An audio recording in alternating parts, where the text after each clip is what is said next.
2500 kilométert utaztam egy találkozóért, ami össze sem jött, és most itt állok egy sípálya mellett, edzőterem nélkül. Már egy hete nem edzettem. Hogy lesz ebből verseny? Az előző videóm óta semmi sem úgy történt, ahogy elterveztem. Rögtönöznöm kellett minden nap. A nagyján már túl vagyok, de még nincs vége.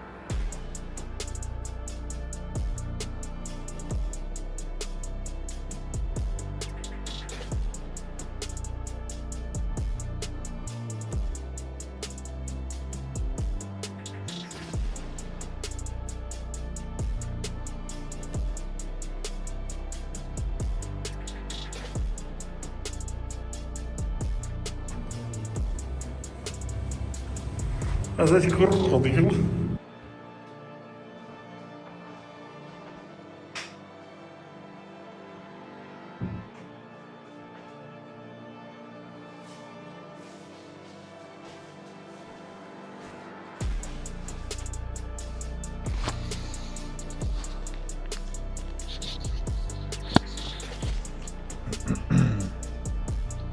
Szia! Jani vagyok. Vasárnap napközben feltöltöttem az első vlog videómat. Aztán éreztem, hogy egy kicsit fáj a fejem, úgyhogy lepihentem picit. Edzés előtt mondom, alszom 1-2 óra hosszát, és aztán durrantom neki. Arra ébredtem, hogy olyan lázas vagyok, hogy alig bírok kimászni az ágyból. Úgyhogy ettem egy almát, mondom, vitamin, plusz nyomtam egy C-vitamint, meg próbáltam inni a vizet, mint az állat. Ez az orvosságom mindenre, C-vitamin, meg víz. Aztán nem javult, úgyhogy körülbelül órákig halucináltam. Valamikor hajnali 12:30 kezdtem már észhez térni. Így a vasárnap kimaradt az edzés. Másnap reggelre a láz egy picit lazább volt, úgyhogy aznap erőltettem, szóval elmentem edzeni, és annyit csináltam, hogy azokat a gyakorlatokat, amiktől még jobban fájt a fejem, azokat kihagytam. Vagy egy kicsit kevesebb súllyal csináltam, vagy egy szettel kevesebbet. Körülbelül ez a 3 opció volt egy-egy gyakorlatnál. Nyilván a versenyzés miatt nem engedhetem meg magamnak azt, hogy kihagyom az edzést, viszont betegen pedig fölösleges erőltetni. Inkább ki kell gyorsan gyógyulni és kipihenni, aztán pedig újult erővel durrantani tovább. Kedden reggel megpróbáltam beköszönni a videóba, mielőtt elkezdtem csinálni a reggelimet, meg az egész napi kajámat a hazaútra. Jó reggelt kívánok! Nincsen hangom. Reggeliztem, elkészítettem a napi kajámat, délután pedig indult a gépem Eindhovenből Budapestre, hogy találkozzak Tibivel. Amikor odaértem Eindhovenbe, akkor nagyon rohannom kellett a WC-re, úgyhogy buszmegálló mellett ott van a Meki, ahol ittam egy forró teát. Amúgy ez egy nagyon fullos műanyag pohár. Lehet, hogy ellopom a picsába. Mármint, hogy nem kell ellopni, mert ez hozzájár. Rohadt jó. Úgyhogy ellopom. Ja, és itt van abból a passzó jó sajttortából. Itt már egészen éhes voltam. Nézelődtem kicsit az édességek között, és amikor diétában vagy, át akar verni az agyad. Először csak simán azért akar egy kis csokit megengedni, vagy pár falat édességet, mert hogy úgyis utazok, többet mozog a test, több kalória ég. Ezt még könnyen elnyomom. Easy. De nem áll meg. Jön az, hogy úgyis egy csomót kell sétálni, ezért belefér egy kis csoki. De hogyha ezt elnyomom, akkor elkezdek azon agyalni, hogy igazából van nálam egy rohadt nagy táska, itt van a kezemben, van egy másik a hátamon, föl vagyok költözve. Még több kalória ég, simán belefér egy kis csoki. Nem fér bele a kis csoki. És egyébként meg, hogyha véletlen úgy döntenék ilyenkor, hogy eszek egy kis csokit, onnantól kezdve, hogy átkattan az agy, nem tudom, túlélő üzemmód vagy ilyesmi, és rájön, hogy csak ennyi. Meggyőzöm, passz meg. És onnantól kezdve nincs megállás. 10.000 kalória délután, sima. Azt szoktam mondani, hogy ezeken a döntéseken múlik az, hogy eljutok-e a színpadra, vagy nem. Remélem eljutok. Szóval az önfegyelemmel nem volt gond, de a kihagyott edzésekkel annál inkább.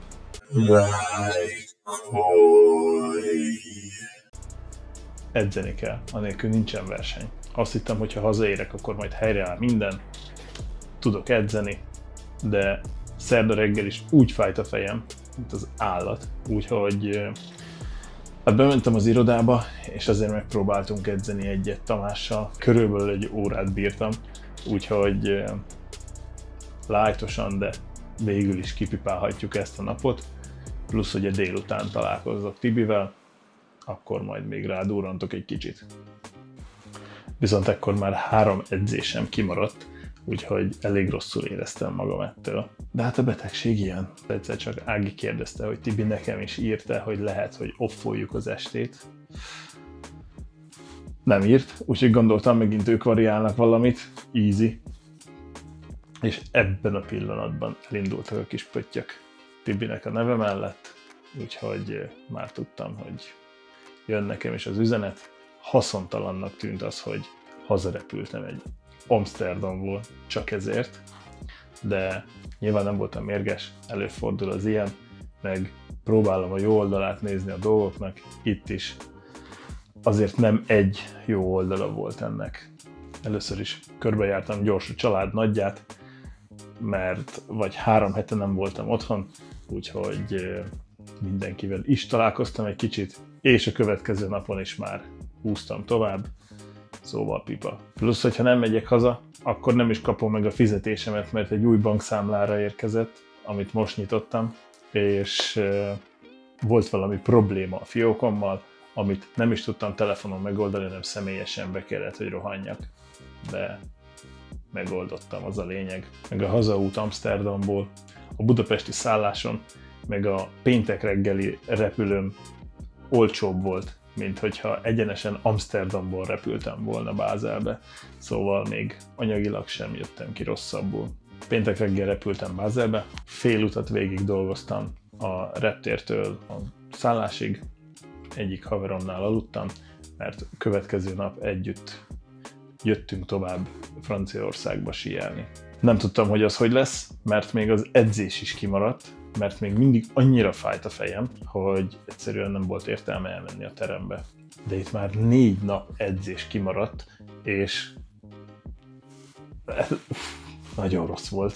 De nagyon reméltem, hogy Franciaországban a szálláson jó lesz a kondi, és tudok edzeni, és akkor csak 4 nap maradt ki.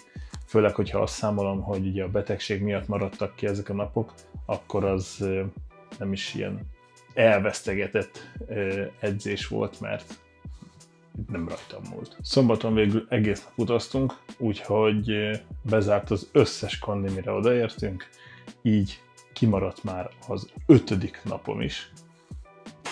Azt hittem, hogy ott hagyom az egészet a picsába. De mondom, oké, nyugi, még mindig rohadtam el, napi olyan 80 darab zsebkendő ment el, mert egy ilyen 150 pakk, vagy 150 darabos pakk az kb. 2 napra volt elég. Úgyhogy mondom, még ez belefért, már most tök mindegy. Vasárnap edzek. Vasárnap reggel fölmentünk a pályára, sieltem egy kicsit, de tényleg csak egy kicsit, mert volt egy rakat okom arra, hogy lejöjjek. Az egyik, hogy még dolgoztam is egy kicsit, mert pénteken utazás közben nem sikerült annyit, mint szerettem volna, de befejeztem, amit akartam. A másik, hogy kiszakadt a torkom, és hát a hegyen a körülmények nem sokat segítettek rajta, mint azt láthatod, vagy inkább hallhatod.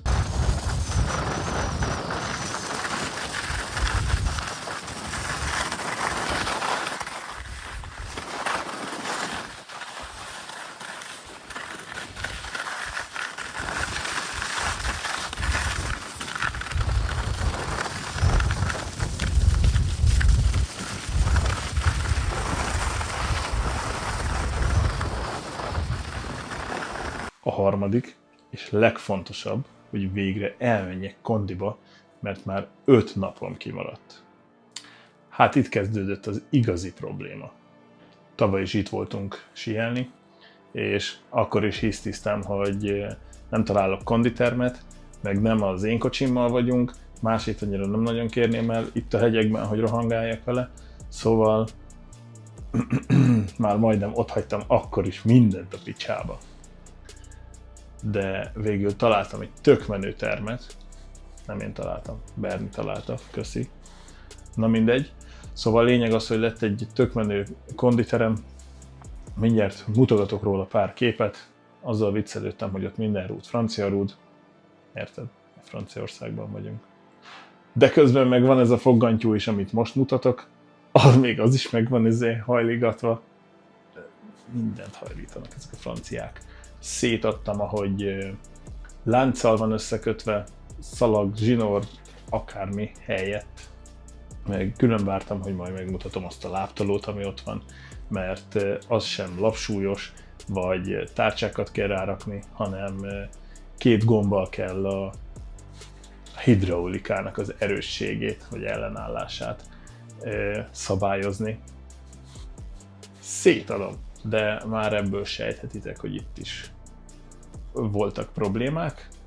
De gondoltam, először megnézem, hogy a szállásunkon milyen a konditerem. 2 óra körül értem oda, zárva volt.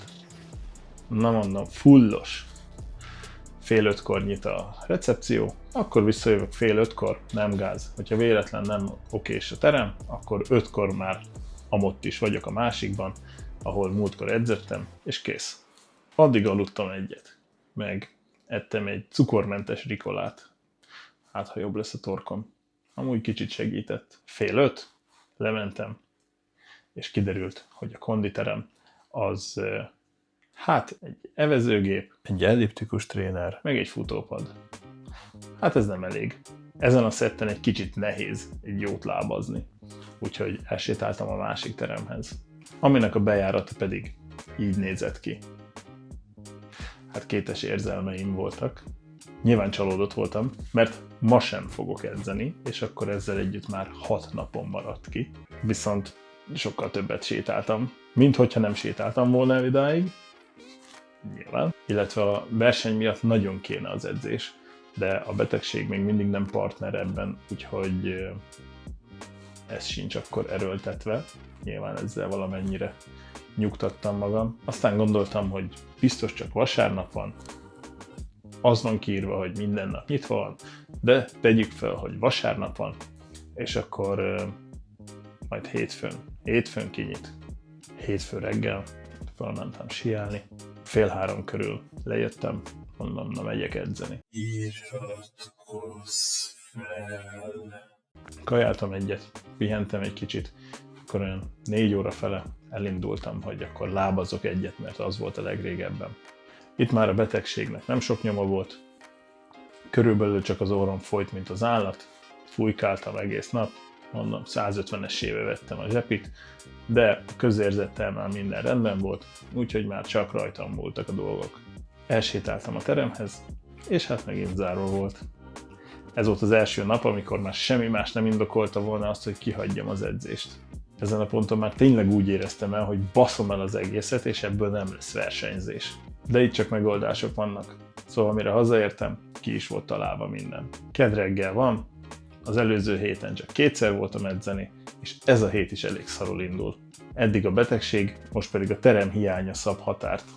Előbbivel nem sok mindent tudtam kezdeni, viszont az utóbbi a saját bénázásom lenne, hogyha így maradna. Nem marad.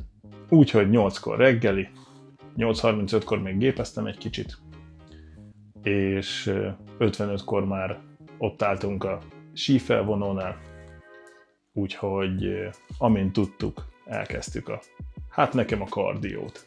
Így fogtam fel. 11 órakor úgy éreztem, hogy meghúzódott a hasizmom. Az előző versenyre készülésemkor is pont úgy jártam csak a teremben, akkor egy napot ki kellett, hogy hagyjak, vagy hát félbe kellett, hogy hagyjak. És én mondom, tök jó, mára ki van találva, hogy oldom meg a kondit, és nem fogok tudni elmenni edzeni. Ekkor már 7 napnyi edzés maradt ki. Nem hagyhatom ki ma is.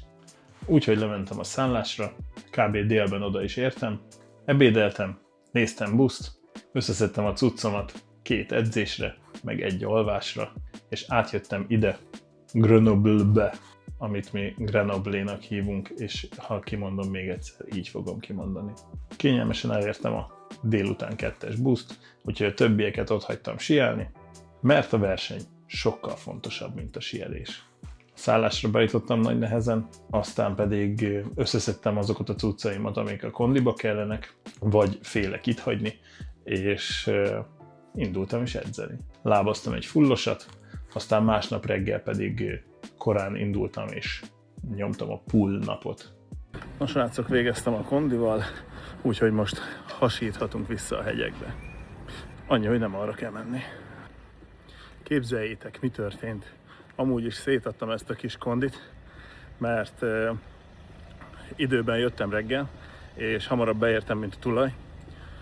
És amikor az beért, először is elkezdett összepakolni, amit itt a nyugati országokban nem szoktak. Na mindegy, ezt már emlegettem egy párszor. Lényeg, hogy elkezdett összepakolni, aztán szépen körbement, mindenkivel kezet fogott. Aztán beért, szerintem a fia, vagy csak munkatársa, és nagyon jóban vannak, nem tudom, mindegy. Ő is körbement, mindenkivel kezelt. Aztán csináltam egy videót, mondom, majd kirakom Insta sztoriba. Be is követtem őket Instán, és konkrétan egy perccel később oda jött a tulaj, mindegy, tulaj, maradjunk ennyiben. Oda jött a tulaj, hogy tudok-e franciául, de nyilván nem. Keresett valakit a teremben, aki valamennyire beszélt angolul, utána se értettem, hogy pontosan mi a kérdés. Lényeg az, hogy kérdezték, hogy csak kondizok, vagy nyomok valami küzdősportot is.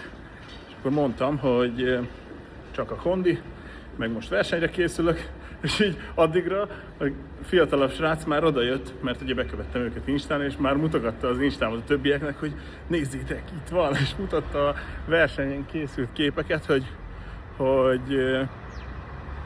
pont akkor, amikor mondtam, hogy a versenyre készülök megint, és akkor elkezdte az idősebb csávó, megfogta a karomat, bravo, bravo, mit tudom én, miket mondtak. Úgyhogy szétadtam.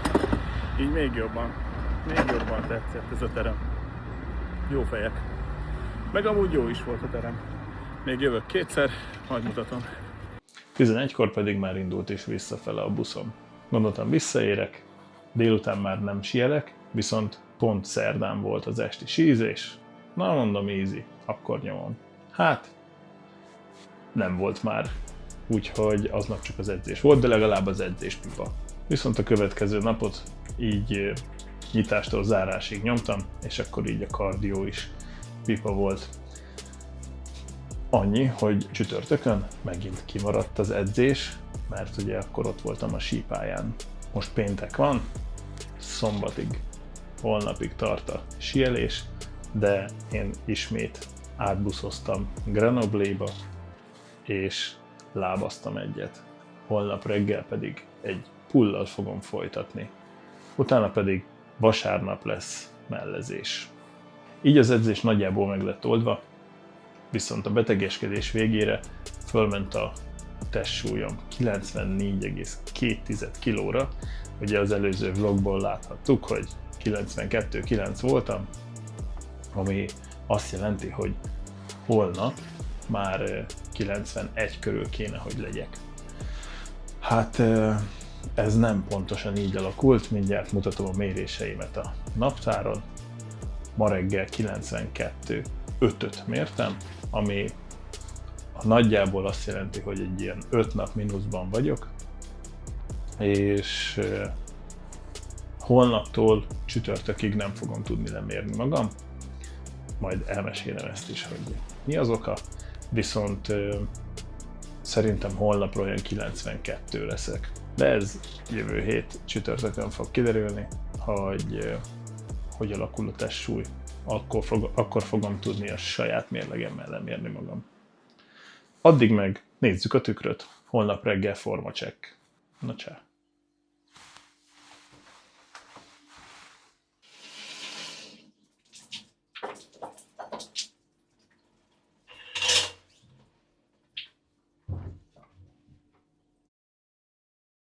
Te még mindig itt vagy. Like, komment, feliratkozás. Na, szevasz!